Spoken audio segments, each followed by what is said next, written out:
Lisa here. Welcome back to my channel and welcome to this unboxing and walkthrough first impressions of The Lonely Dreamer Tarot by Melissa Wotherspoon.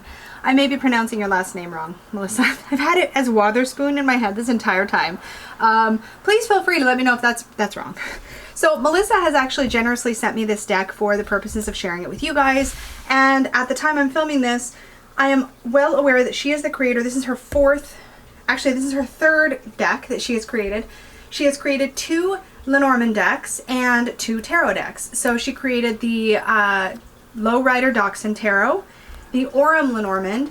She recently kickstarted her Rustic Roots Lenormand, which actually, excitingly enough, Peggy has collaborated with her to create the bags, little bags for the Kickstarter backers for that deck. So Melissa and I were chatting and she sent this to me, which is amazing. So I'm really excited to dive into it and share it with you guys. I should tell you right up front, the main reason I didn't back this deck was because of one card. I'm pretty sure it was one card. I think it was a 9 of Swords and it was like a spidery card. Now I've heard since then that I think there might be an alternate card in here. I'm not entirely sure. We're gonna find out when we get into it, but that was the main reason. So I actually don't know a ton about this deck because when I saw that image, I was like, maybe not for me. I'm not a big spider person, y'all. I don't know. I can't get past it. It is what it is. But I think I can deal with it. And like, it makes sense in the 9 of Swords, so I could potentially get past it, especially if I love the rest of the art. But it was one of those moments where I was like, oh man, maybe it's not for me. But that being said, I have to say that as soon as I got this in the mail, I squealed like a little girl because I was so excited, and I don't know why. I think it's because I really was attracted to the art in general. This seems to be art that came, I think it was, it's manipulated. I could be wrong. Melissa, please feel free to correct me in the comments below if you watch this video. But it seems to be based on an artist, Odilon Redon. So I think there's a lot of his artwork kind of woven into these cards. So the box says, it's a quote. It looks like it's one of his quotes. I have placed there a little door opening onto the mysterious. And the back says, Odilon Redon was a troubled child misunderstood by his parents and sent to live a solitary childhood with his uncle. Young Odilon would seek out the shadows and sit in darkness or spend hours gazing at the passing clouds. In this way, a vibrant inner world grew, and Odilon Redon transcribed these visions into art, explored here through the lens of tarot. Odilon Redon, the Lonely Dreamer. So, interesting. And then there's another quote as you just flip up the magnetic part of the box here. While I recognize the necessity for a basis of observed reality, true art lies in a reality that is felt. Ooh, I love that. Oh, and look at this, like, kind of, this is a gorgeous image here on the inside of the box. So there's a little ribbon here. Oh, nice. You can like lift out the little booklet. See this deck and more, and then she's got a link to her Etsy shop. So I will have that link down below because I believe right now you can purchase this deck. You can also pre-order her Rustic Roots Lenormand, and I think there may be something else up there as well. So that is it, but it's etsy.com/shop/painterspoon. And here's our little white book. So it looks like the little white book is text only, which is totally fine with me. And look at the backings of these cards. Oh my goodness. It looks like a rug. So pretty. Okay, so here's what it says. I await joyous surprises while working, an awakening of the materials that I work with and that my spirit develops. It's got a really nice finish to it. It feels like that matte silk lamination. Really pretty, and I love this little ribbon in here. I love this style of box, this magnetic, openable, like all one piece box. This is my favorite. I think because I don't have to fuss with the lid separately, but I really enjoy that. So let's set that up there. And there's just a single plastic sleeve on the cards. Ooh, okay. I'm excited about the cardstock. So these feel like a linen finish, flexible playing card style stock. So these are going to shuffle really well. They've got that like very slidey quality as playing cards do, and I love that. Let's take a look at the backs.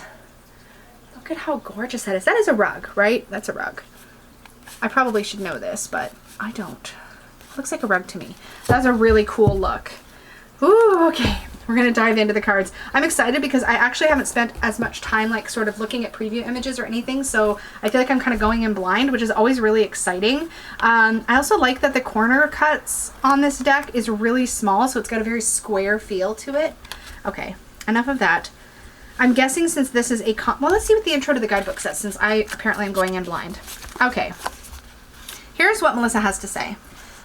At the time of writing this guidebook, the world is undergoing a dramatic shift. We are all practicing this new thing called social distancing, a term that we had never encountered before and one that I hope we never encounter again. Oh my goodness, this is on point. We are all being sent to our rooms and given time to reflect on, well, everything. As much as we're trying to keep our spirits up by sharing countless memes and comics on social media or figuring out how to use FaceTime and stream home concerts for the first time, even though we've owned our phone for 7 years, there's an undeniable underlying collective discomfort. Everything we previously understood as permanent and stable is now being shaken up. The veneer is wearing off and we are realizing innate truths about ourselves. One of those truths is the power of the arts to heal. Those who create and enjoy the arts have known it all along, and those who dabble in it find themselves turning to art and poetry and music and online theater productions as a regular practice. Tarot finds itself poised to provide comfort and healing to an even greater extent than before. It offers rich imagery and an opportunity to connect through silent, quiet reflection. Creating the Lonely Dreamer deck has been my way of processing and reflecting on what's happening around me. On the work, I've specifically chosen to focus on the work of beloved French artist Odilon Redon, as his work lends itself to intuitive interpretation and thoughtful reflection. There is such an incredible range of imagery in his pieces, and I feel like more people could benefit from experiencing the interesting inner dialogue that takes place with his work. Creating a deck inspired by another artist posed some challenges, mainly because I wanted to do his work justice without transforming it into something it was never intended to be. Most of the images, this is what I wanted to know, most of the images are single pieces of art altered in proportions only so that they stay true to his original piece. In some cases, composites of elements of his work are combined to create a new piece that aligns with the symbolism of the tarot, while hopefully staying true to Redon's expressiveness. Symbols of the 4 suits have been designed in a way so as to evoke the meaning of each card and hint at the suit without hijacking the image or being too tangible and taking the viewer out of a state of reverie. Kickstarter backers have been incredibly supportive and engaged in this journey, and I can't thank them enough for their input and participation in the campaign. They made this possible. And then there's more about the artist. So I will save that bit about the artist for later because I really just want to dive into these cards. So I'm going to zoom us in and we're going to go card by card, and I'll just give you my initial impressions as I go through the imagery. So the symbol that jumps out at me from this Fool card is this butterfly, and the fact that this figure is clearly at the edge of something, which again, I shouldn't say again, I haven't said it yet, but that's very spot on for artwork that's being applied to the tarot. Ooh, okay, I love this Magician. This is very esoteric and magic-y feeling. We've got this almost like a skull in a bowl. You get the sense of scrying. I love that. The High Priestess with her book and her veil. Like, this is existing artwork. Like, this is good. Like, this is good for the tarot meaning. I love her as the Empress. She reminds me of Venus in a shell. That's what this, I'm sure color-wise and everything, that's what that makes me think of. Beautiful. The Emperor, sort of gazing on his domain. The Hierophant. Wow. The fact that this comes from existing art, and it was obviously very lovingly curated, the Lovers, to be pieces of art that will really depict the meaning. Look at this with the chariot and the 2 horses and the chariot driver. I mean, that couldn't be more spot on. I'm always a little curious or wondering, I guess, how it's going to turn out with existing artwork and then applied to tarot if it wasn't originally intended to be. But then you see stuff like this and you're like, wow. Really stunning. So it sounds like sometimes she took this, most of the time it sounds like she took just original pieces and put titles on, right? Maybe added a few elements to make the meaning clear. But in some cases she would have blended a couple pieces, like, but still, look at this. Look at this Hermit. These are really beautiful. The Wheel of Fortune. Wow. Justice. That's a potent image. I love that. The Hanged Man. Huh. Death. I'm guessing this flag was added, but maybe not. I'm not familiar with this artist enough to know what maybe would have been added, but I'm really loving how, like she said, there's like this sense of reverie or softness. The Devil with the chain here, so good. And it gives you the idea of fallen angel as well, so that really works. The Tower. Wow. The Star. There's almost like I don't know, I'm not good enough with types of art to really explain what I'm trying to say, but there's something otherworldly or yeah, dreamy. There's a dreamy quality, which I guess makes sense. The Lonely Dreamer tarot, that makes so much sense. This really works for the moon. Holy cow. The sun. Judgment. And the world. Oh, these really work. Oh, cool. Okay. So here we're taking paintings and I can see that she's included the symbol of the wand here so that we have that nod to the suit. And again, I like that it's kind of got some transparency to it, so it's not taking over the image. It's just there. Love that. The Two of Wands. Oh, I love the way this character's like looking out. Very Two of Wandsy for sure. Oh, and the ship with the Three of Wands. Spot on. The Four of Wands. We've still got a ship happening here, but you get the idea that they're already out to sea. They've got, you know, something's well underway. The Five of Wands. This one's got a very like sketchy line drawing feel. It's interesting to me that you have all these like spectators in the image watching this fight unfold. The Six of Wands. That works totally. The Seven of Wands. Again, just the dynamic energy of the cards. Very well chosen. Okay. Oh, it's the Eight of Wands. There's our little spidery dude. Was there an alternative Eight of Wands? Yes, there is. Look. Oh, good job, Melissa. So I'm going to keep the not spidery card in the deck because the spider has teeth and that's not okay with me. That's going to go over there. All right. I love that there was an alternative. That's fantastic. Somebody else must have said something. That's funny because I don't remember saying anything because I didn't back it. So I wouldn't have commented or anything. The Nine of Wands.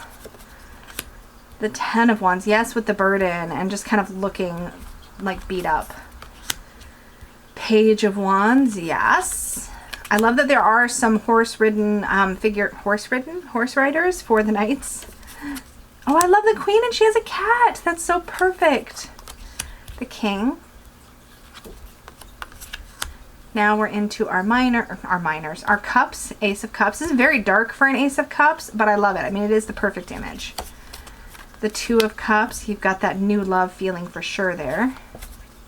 The Three of Cups. I mean, that is so perfect. I wonder if this was another one where there was multiple elements put together, but that is really well done. The Four of Cups. There's a quality to this type of artwork. It's got like a softness. The edges aren't, the lines and the edges aren't sharp, and you can tell that's not an issue with, at least I feel like you can tell. I mean, I'm not an artist, but I feel like that's just the quality, that's the type of the art that it is. I'm not getting any quality issues with like feeling like the images aren't clear for what it is I'm seeing. They look like they are meant to look like, if that makes any sense. Six of Cups. Oh, that's a great Seven of Cups. Love that.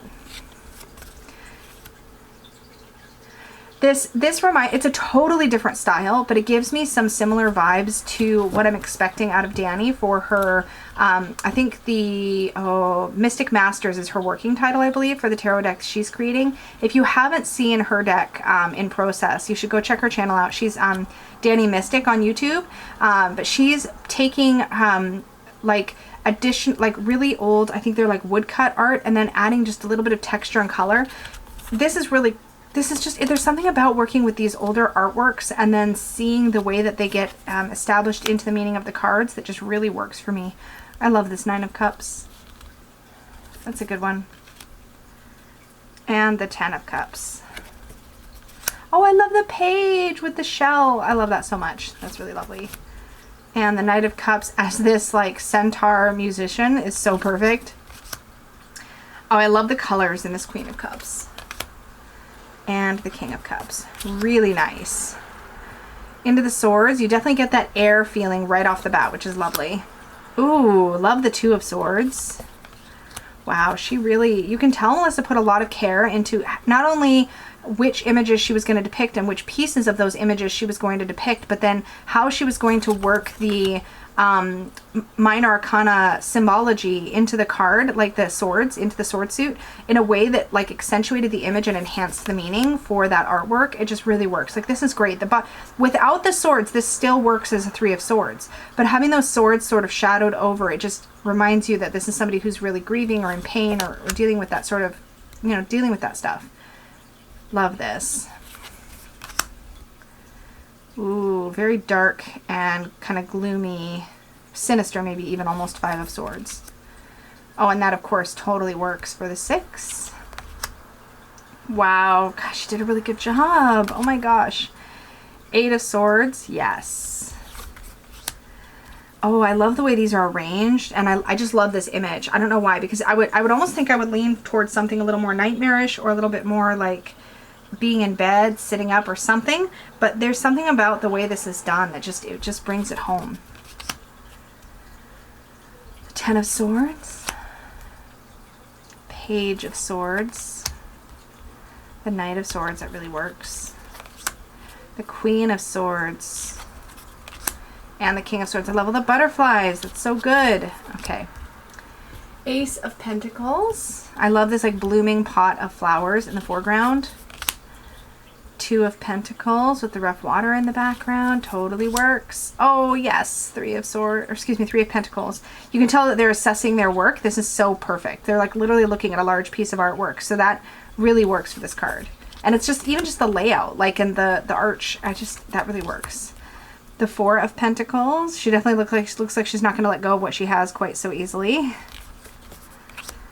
This is so spot on for the Five of Pentacles. I love that. I mean, it looks like more like possibly like an indoor scene, and yet you still get this idea of feeling like left out in that warm glow from the window. The Six of Pentacles. The Seven of Pentacles. The Eight. The 9, and the 10. Then we have our Page, our Knight, our Queen. Oh, I love that she's doing tapestry, or embroidery rather, and the King. Oh, there are more extra cards. Oh yeah, okay, so we have the Dreamer. That's beautiful. I'll shuffle that in. The Seeker, I'll shuffle that in too. Ooh, the Guardian Spirit, so kind of like a guardian angel kind of energy. Love that. L'Ombre, that I'm not sure. I'm gonna have to look that one up in the guidebook. And this plain one, I think I'll also need to just take a look. I'm not sure if I'll shuffle those. Let's zoom us back out. So these are the two extras I want to look up. The other extras I think I would shuffle into my deck. Speaking of shuffle, let's just quickly do that before I dive into the guidebook and take a look. Oh, I love me a good linen card stock. That shuffles beautifully, and I love the swish of the bridge. Yeah, I love that. These cards are going to hold up really nicely because they are a linen finish and they're borderless. I don't think that I would edge this deck. Again, I do really like the tiny little corners. It gives it a very square feel. It's definitely a more sharp corner than a traditional tarot. Let's just grab my, and we can check sizing too. So here's my Rider-Waite Smith Centennial. So they are the exact same size, but you can definitely tell. In fact, let me put it behind so you can see what I mean. You can see that the corners are a lot more sharp. Let's even do it this way. You can see that the Rider-Waite Smith is more rounded. This tiny little corner round on here, I think it just gives it more of a, it just gives it a cool square shape to it, and I like that. I think that's kind of cool. And that's funny because I actually really like decks that are very, very rounded as well.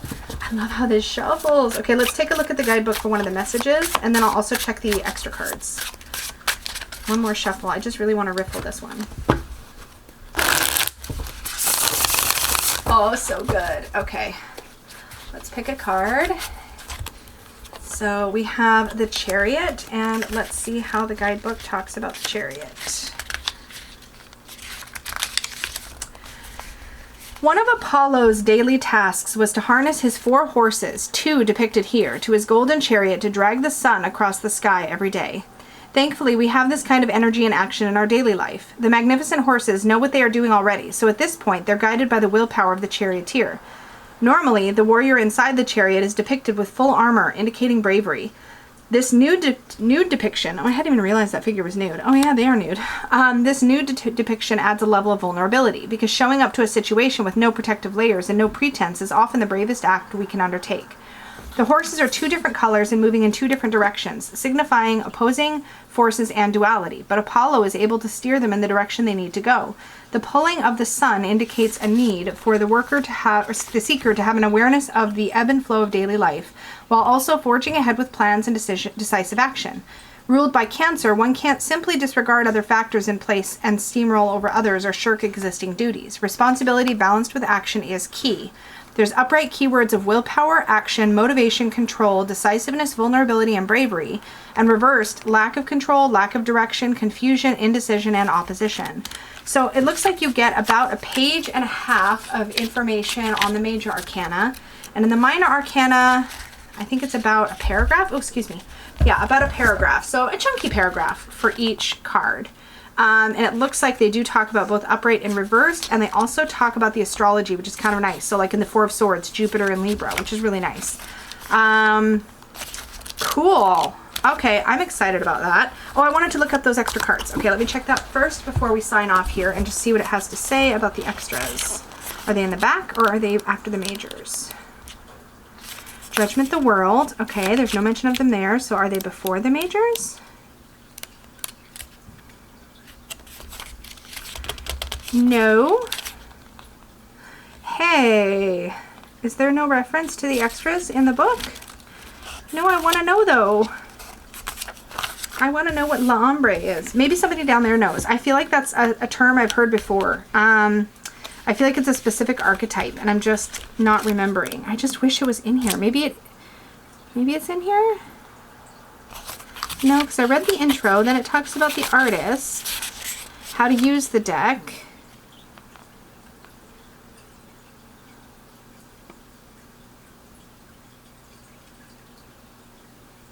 I don't. Yep, I don't see a reference to the extra cards. Yeah, definitely not, because we go right into the minors. Yeah, okay, so no reference to the extra cards. I can definitely always reach out to Melissa and ask her about that. But if you know about La Ombre, let me know in the comments down below. Thanks again to Melissa for sending me this deck for review. It's absolutely beautiful. I love the take. I love all the colors and the rich artwork. I think it's really super special. And thank you again for including an extra 8 of Wands card so that I can put away the spider. What I typically do, in case it matters with boxes like this, is I will take the ribbon and lift it up, and any extra cards or the guidebook, if I don't want it to be above the ribbon, I'll just slide down there. And then I can put my cards on top and just lift out the deck when it's time. So I don't know if that'll help anybody. Oh, there's another extra card actually. So let's plunk that in there. So that other extra card, it's just beautiful artwork. I'm going to keep that in the bottom. I'll put it face up. I'll put the ombre down there until I've had a chance to look into that and the book and the extra 8 of Wands. And then my deck can just sit on the top. I can't make up my mind what I'm doing, guys. Okay. All right, that is it for me, you guys. Thank you so much for joining me for this unboxing, flip through, first impressions of the Lonely Dreamer Tarot. I'm really excited to be exploring this deck, and I can't wait to see how it works out in readings. Thank you so much for joining me. I really appreciate you all. Remember to like, share, subscribe, do all the good things. And remember, if you want to book a reading with me, you can do that over at supportive.com. Thank you so much, and may your magic always shine from the inside out. Bye.